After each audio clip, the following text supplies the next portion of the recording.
Next up, we have the Baltimore Office of Promotion and Arts, better known as BOPA, and the Mayor's Office of Arts and Culture.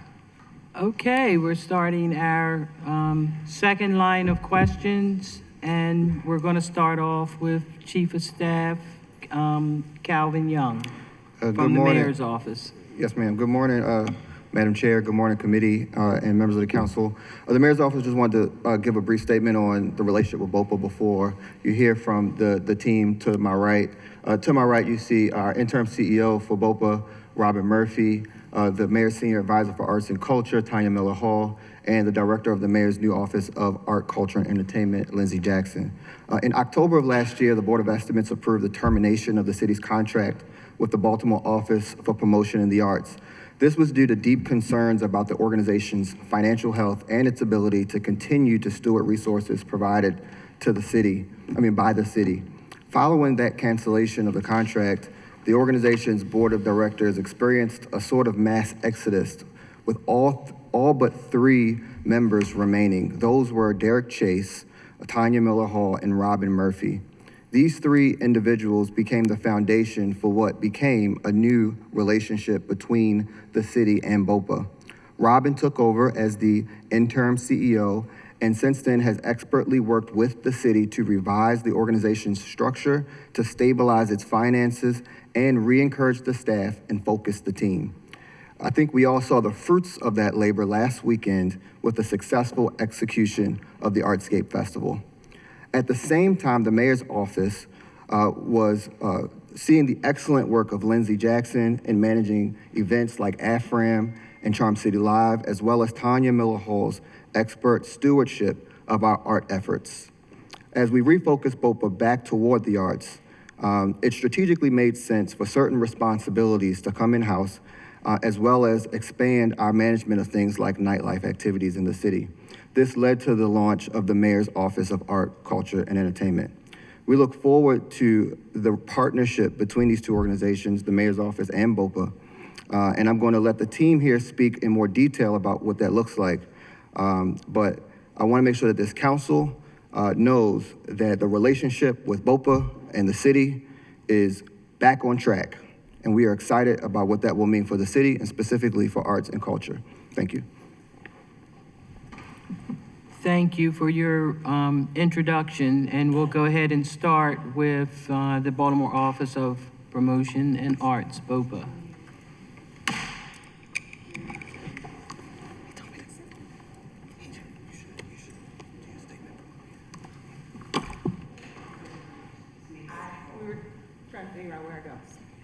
Good morning, everyone. Good morning. Good morning, Council President Cohen and esteemed members of the Baltimore City Council.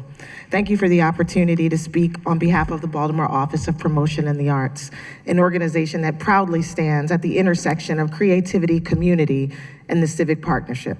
And your name? I'm Robin Murphy, the interim CEO. Thank you. Thank you. Please allow me to begin with a moment of celebration, Artscape. Hope everyone in this room attended. It is Baltimore's crown jewel cultural event. It was both a commercial and a critical success with Tanya Miller, the city's senior advisor for arts and culture, as the creative director, the BOPA team as the curators, and the city's engine led by Lindsay Jackson as the festival producer. Artscape 2025 was a milestone that demonstrated the powerful possibilities of true collaboration. We all won for the citizens of Baltimore last weekend. However, as we all know, that victory did not come without its challenges in the lead up. I was appointed as BOPA's interim CEO in November during a period of great uncertainty for the organization. And as you all know, and Calvin just said, the city had made the difficult decision to cancel BOPA's contract. I had many conversations with Tanya, with Calvin, and with the mayor himself about how vital a revamped and re-strengthened BOPA could be in this moment of renaissance for Baltimore. The organization itself was never the problem, and we all know that now. For years, BOPA has been sustained by the extraordinary talent and dedication and resilience of its staff. They are public servants who've been wearing many hats with limited resources to ensure that Baltimore continues to be a beacon of arts and culture. So when I accepted the position of interim CEO, I set several clear priorities. Number one was to repair the relationship with the city. Number two was to ensure that BOPA retained the Arts Council designation. Also to stabilize the organization financially, to reconstitute the bylaws and rebuild the board, to improve the efficiency and alignment of program delivery, to conduct a listening tour with artists and community partners, to rebuild trust within the funding community, to support the staff in envisioning a sustainable and impactful future for BOPA, and finally, I'll lead their search for a permanent CEO. These aren't just check boxes, they are commitments.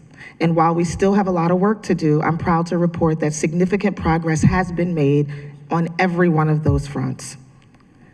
In 2025, BOPA received $50,000 and an additional $20,000 from the National Endowment for the Arts. We administered the Creative Baltimore Fund, awarding $260,000 to 26 organizations and 10 individual artists. Managed Free Fall Baltimore, which issued grants to 59 artists and organizations in celebration of National Arts and Humanities Month. We secured 2 3-year funded partnership agreements, one with the T. Rowe Price Foundation and one with Mercy Medical Center in support of the farmers market. Produced the Sondheim finalist exhibition with the Walters and partnered with the Peel Museum for Artscape 2025. We also award the Artist Travel Prize. And we continue Art at Work, which will gear up in a few weeks. That's the program, the youth mural program that we partner with Jubilee Arts and with YouthWorks in the city. And speaking of all the facilities, I will talk briefly about the farmers market. It was removed from BOPA's portfolio, with BOPA tasked only with transitional oversight. In response, we restructured staff, we redirected financial resources, and deactivated the market's insurance coverage. Just weeks before opening day, we were informed that BOPA would in fact be retaining the farmers market. And in a moment that exemplifies our staff's agility, BOPA swiftly pivoted, processing vendor applications, executing contracts, managing logistics, all the while navigating a media firestorm. Today, the market is thriving with record-breaking attendance so far in 2025, 35% higher than last year. The SNAP and WIC programs that are so vital for people who are experiencing food insecurity make it the largest provider of that in the state of Maryland. As well, there's a new program, a farmers-run composting program that's a model for community-led sustainability. At the top of the world, we faced a similar challenge. We plan to sunset in May due to the expiration of the state's lease with the city of Baltimore.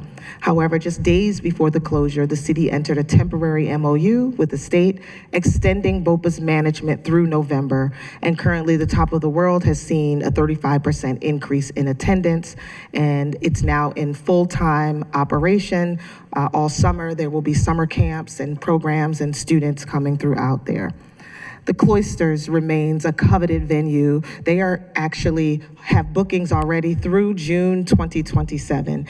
And we haven't even turned a lot of attention yet to what the Cloisters can be in terms of a marketing plan and rebuilding it up. It's just a revenue generator on its own, and we're gonna give it some tender love and care so that more people understand the value of it. Same for Bromo Seltzer's Tower. It is at 89% studio occupancy, which is an increase. And if anyone saw the Ravens play the night game on ESPN, it was lit up purple. ESPN came in, highlighted the Bromo Arts Tower nationally. There's also a capital grant awarded to BOPA to support some capital things that need to happen at Bromo Seltzer Tower. I was told yesterday the clock had been wrong. It's fixed. The clock is actually on time now as of yesterday. At School 33 Arts Center is at 100% rental for artist studios. So I say all that to say, looking forward in 2026, BOPA will continue to deliver on those core programs, including the Creative Baltimore Fund, Sondheim, Artist Travel, Open Studio Tours, Free Fall Baltimore, and quite obviously, Artscape 2026. Moments ago, the Public Arts Commission was newly sworn in, and BOPA will be managing the work of the Public Arts Commission as it works with the new ordinance of 1% for art. We are also launching a comprehensive planning progress to reimagine and restructure the operation of the Baltimore City Arts Council. It's already a great arts council. It's probably the model in the state, but we know that we can make it better. I say all that to say that I'm deeply grateful for the trust placed in me in this moment during this interim period, and for the commitment, the creativity, and the care of the BOPA staff, without whom none of this progress would be possible. Thank you all. Thank you for your presentation. And now we'll hear from the Mayor's Office of Arts and Culture. And just to let the committee know, we're now 30 minutes behind, so I do have one council member that has a question after we finish this presentation. Good morning to this honorable committee. My name is Lindsey Jackson, Director of the Mayor's Office of Arts, Culture, and Entertainment, better known as MOAC. This new office was created to unify Baltimore's creative sectors of arts, culture, entertainment, nightlife, and film under one coordinated strategy. MOAC will preserve and elevate the deep artistic legacy of our city, while also building a vibrant arts community and a sustainable nightlife and entertainment economy. Our mission is to ensure that the creativity is not only welcomed in the city, but is fully supported across Baltimore by fueling and driving an inclusive and directed and dynamic cultural scene. MOAC serves as the connector, a convener, and a champion, supporting everything from major events like AFRAM, Artscape, MLK Junior Parade, Veterans Parade, to grassroots events, performances, and helping our creative communities shine on every stage. To share more about our cultural vision, partnership with BOPA, and reflect on the success of this year's Artscape, I'll turn it over to the Mayor's Senior Advisor to Arts and Culture, Ms. Tanya Miller Hall. Thank you. Good morning. I'll be quick, knowing that we're 30 minutes behind. I'm going to echo everything that Robin and Lindsey just said. Our relationship with BOPA has greatly improved. We were reminiscing on past budget hearings, and we know that we have made great strides in making this relationship work. And so, as mentioned, Lindsey and I are thrilled to introduce this new office of the Mayor's Office of Arts, Culture, and Entertainment. This is a bold and visionary step forward for Baltimore's creative future. Lindsey and I are honored to co-lead this transformational office.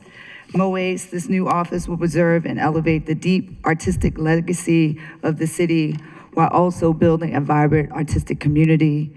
We will continue to fight for resources and support for our artists and local creatives, transforming Baltimore into a national and international world-class city for the arts, culture, and entertainment. And as an example, as everyone's mentioned, of this great collaboration between our office and BOPA, Artscape Success 2025, this reimagining of the footprint, proved to be successful. If you don't live under a rock and you've been following our social media feed, we are just continuously getting more support. We put 44 artists to work on a mural project. We introduced Scout, which was our art fair, also putting additional artists to work. We put over 50 local artists on our local stages. We've had over 1.8 million views on our social media channel. And so there are countless examples of this great collaboration between our office. And so with that, I will just leave it there. Thank you, guys.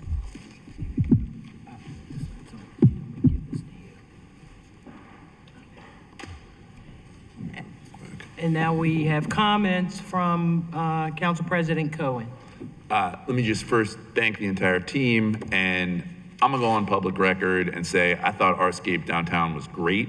I thought you all did a really nice job of managing it. There were some bumps in the road. I addressed them with Chief Young over here, but overall, I thought it really showcased what everybody loves about Baltimore, and I thought it was really, really cool. So Mazel Tov, bravo, excited to see what we're able to pull off next year. My only comment really is, as we move forward with whatever the configuration is going to look like, keep the artists centered and keep their voices centered. I think we've seen in too many cities where a city gets built around the creativity and zaniness and arts community, and then they get gentrified out.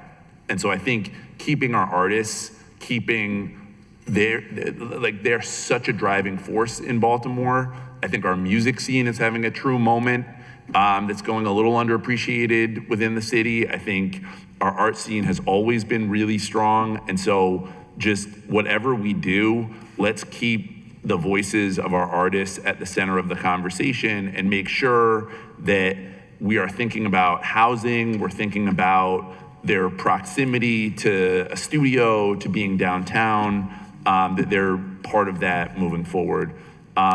That's all. And again, congratulations, Robin and Tanya, the whole team. I'm really looking forward to some strategic conversations about what this new configuration can look like. But that's all I got, because I want to keep my chair and my vice president happy. So thank you, Madam Chair. Thank you, and we all agree with what you just said. I just want to add that I think we in the 6th District, way at the other end of Northwest Baltimore, has proven with the Spider Anderson Festival, the 4th year, that your ideas and creativity can stretch not just in a certain area, but throughout our entire perimeters of our wonderful city of Baltimore. So we all agree. Thank you, and keep up with the good work. Apologies, super Sure. quick. Also shout out to Sowebo, which was this weekend as well. I know Councilman Bullock's not here, but it was great and really neighborhood centered and fun and festive. So that's all I got.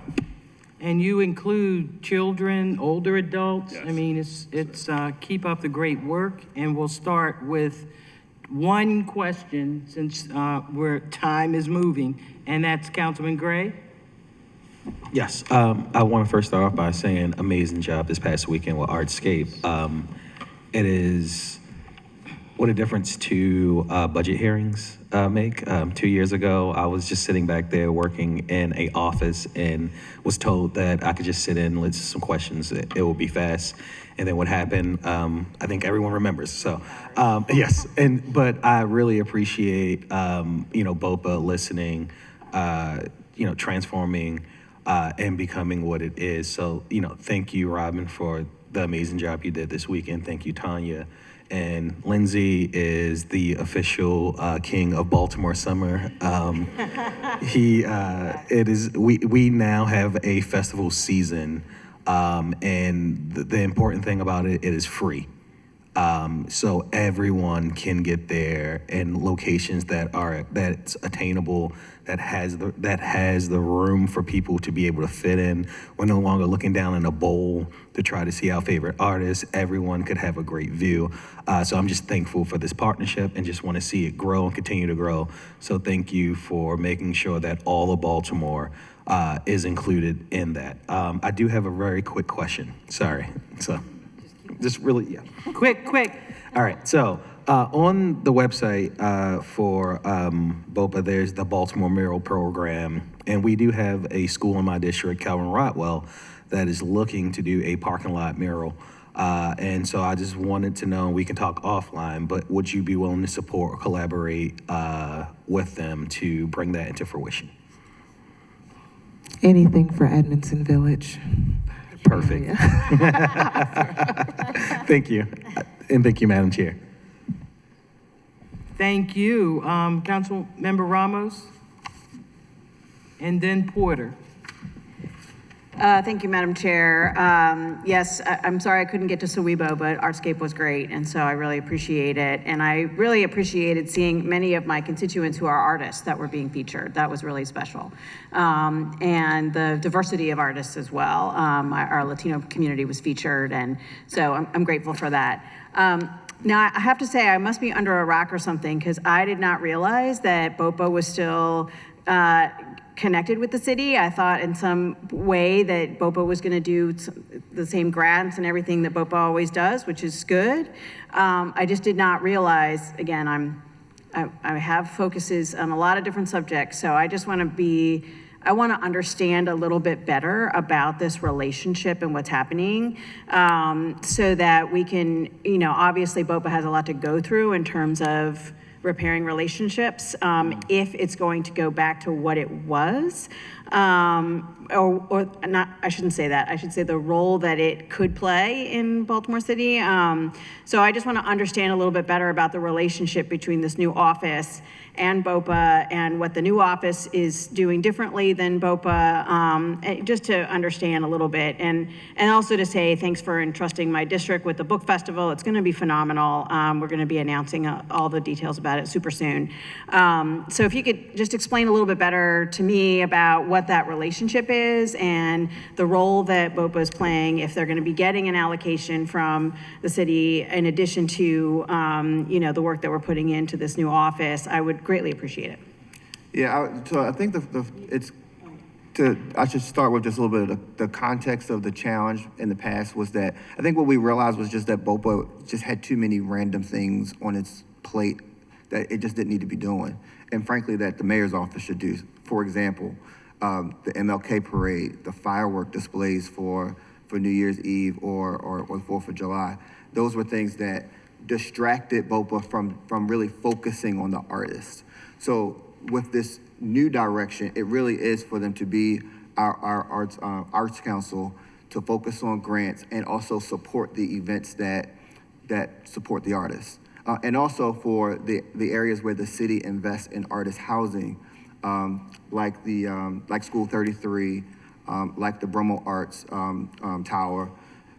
Those things will all still be under BOPA. So we'll still be investing in BOPA through that. And there's still some stabilization that Robin is still doing. As you know, they've had to really shift their entire attention on Artscape. Now they can shift back to that stabilization effort.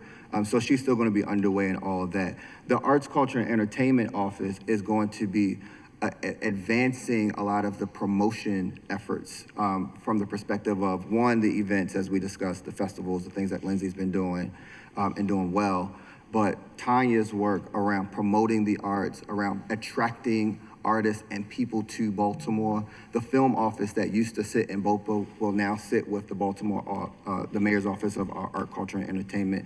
All those logistics and specifics, the team is still working out as to how that transition is going to happen. What we have in the budget right now is for capital to stand up the new office, but also for BOPA to be able to stabilize. There will be a new contract that we'll be bringing to the Board of Estimates that is pretty much done at this point.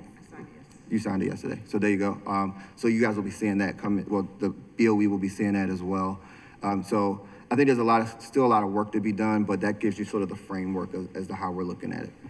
That's helpful. So if I understand correctly, more of the sort of the festivals and events will be under this new office, along with sort of this new emphasis on nightlife and really coordinating all of the efforts. And BOPA will be singularly focused on the creatives in our city and allowing them to thrive the way that we know that they can, because this is an art town and we should look like an art town. So that is helpful, and I think we'll be moving forward. Just clarifying all of that for folks would be helpful, and seeing whether because again, still the name BOPA does not always generate good vibes, but I know that you're going to change that around. So I want to just, obviously, we're partners, so please, utilize us as well, particularly in your planning and your strategic thinking, because we've had a lot of experiences with, a lot of the events and with artists in our district, and so we want to be a part of that. So please engage us in that as well. Thank you, Madam Chair. Thank you, and I think we all keep bringing up a point about the importance of including Baltimore artists, particularly in marginalized areas, that they need that chance to have their creative exposure, so we appreciate that. Councilmember Porter. Thank you so much, Madam Chair. I won't rehash the continuity plan that, we're talking about. Just want to elevate the Cherry Hill Waterfront Music Festival. They do a lot of great work down in South Baltimore. I would love to see some sort of partnership there. I want to transition a little bit to sustainability. One of the major issues that we were hearing from artists, and I would love to hear you all's thoughts on, is sustainability of these types of festivals past kind of their momentum point. So what does the preservation of artist culture, artist life look like within the city of Baltimore? Hi, I'll take that. So in 2023, I sort of introduced this idea of using the festival model to create more sustainability for artists. And so in that year, we converted a vacant parking lot into a park, which is now called Artscape Park, on the corner of 20th and Charles. And so we also took a moment, so if you sort of using the festival model to really have community impact. And so we transformed all of the columns underneath the JFX that had been up for about 20 years and under really bad repair. And so we transformed all of those over, and then we extended it to the other side. And so that was 38 columns that we reimagined, calling it the Urban Oasis. If you haven't been down there, it's definitely an appetite for your eyes. And we also did the retaining wall to the JFX. And so you can literally see the murals if you're driving in. And we also installed some artistic lighting. 7 of them went up during the festival. We have 7 more that'll be in place. And that also brings additional light to the footprint in the evening when residents are parking. And so we really tried to be intentional this year, and I think that we can continue to do that intentional work, not just during the festival, but throughout the year as President Zico had mentioned, sort of really starting to think about artist housing. How do we have greater impact? How are we really addressing the needs of artists? And so that's some of the work that we can also do, obviously being inside of the administration. And Director Jackson, before you continue, let me just make sure I frame my question. I'm more talking about the interaction or integration of these artists in like our cultural institutions like the BMA, like the Walters, really kind of creating that next level of artist engagement, post the festivals, but I would like to see a Baltimore exhibit in the BMA. I would love to see a Baltimore-centered Baltimore-centered exhibit in the Walters, really elevating those artists in our cultural institutions so that not only are they our cultural institutions like the BMA and Walters sharing international acclaim in art, we need to be kind of elevating our artists here in that respect. Thank you for that. So I have 2 quick examples that we'll talk about specifically about artists and elevating them. One is that our work with the Sondheim Awards every year, this is 21, I think, it puts their work inside of the Walters for the finalists. And then the semifinalists this year, we had them at the Peel Museum, which is right across the street. And they mentioned that on the Artscape weekend, in order to come in and watch local artists, semifinalists work from the greater Baltimore area, they doubled their annual visits in one weekend into the Peel Museum. So we help not only the museum, but also those artists' work was seen by more than 12,000 people. Another example that I'll give is that we see I love the glitz and glamour of Artscape when we have like Fantasia and I Met Robin Thicke, all that's fantastic, but our Echo stage is all local artists. And so we go through this process where we're bringing in people that are very grassroots and we're putting them on the stage for Artscape. But our team went a step further this year and they're not just putting them on the stage. 2 weeks before Artscape, we held a day with them where they got everything from headshots to financial resources to immigration support. Very good. And so to me, that is a direct way that we're telling artists, we're not just going to put you on stage, but we're going to figure out how to make your level up with your art. And so that's really important to us. And shout out to my team, because that was all their idea. And it was Yes. brilliant. It was, all of them came and they got headshots and they got everything. Yeah. And that was one of the important things that we did. And that's exactly what I'm talking about. We see it in New York, we see it internationally. Yes, ma'am. And we should also mention that in the new, as we reimagine, well, not reimagine, but as we reconstitute the board for BOPA, our class two board members are all, class one board members are all cultural institutions. So the Lewis, the BMA, the Walters, Great Blacks and Wax, the Arena Players, UB Blake, they all have a seat on BOPA's class one board.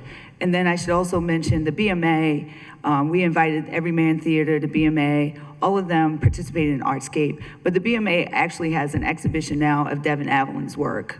So Asma, who runs the BMA, is very focused on collecting local artist work, as well as showcasing artist work. And so I think that it's a lot of shift is happening in those cultural institutions. Thank you. And please don't forget the Sankofa Children's Museum, which is a lot of talent that comes Yes. out of there.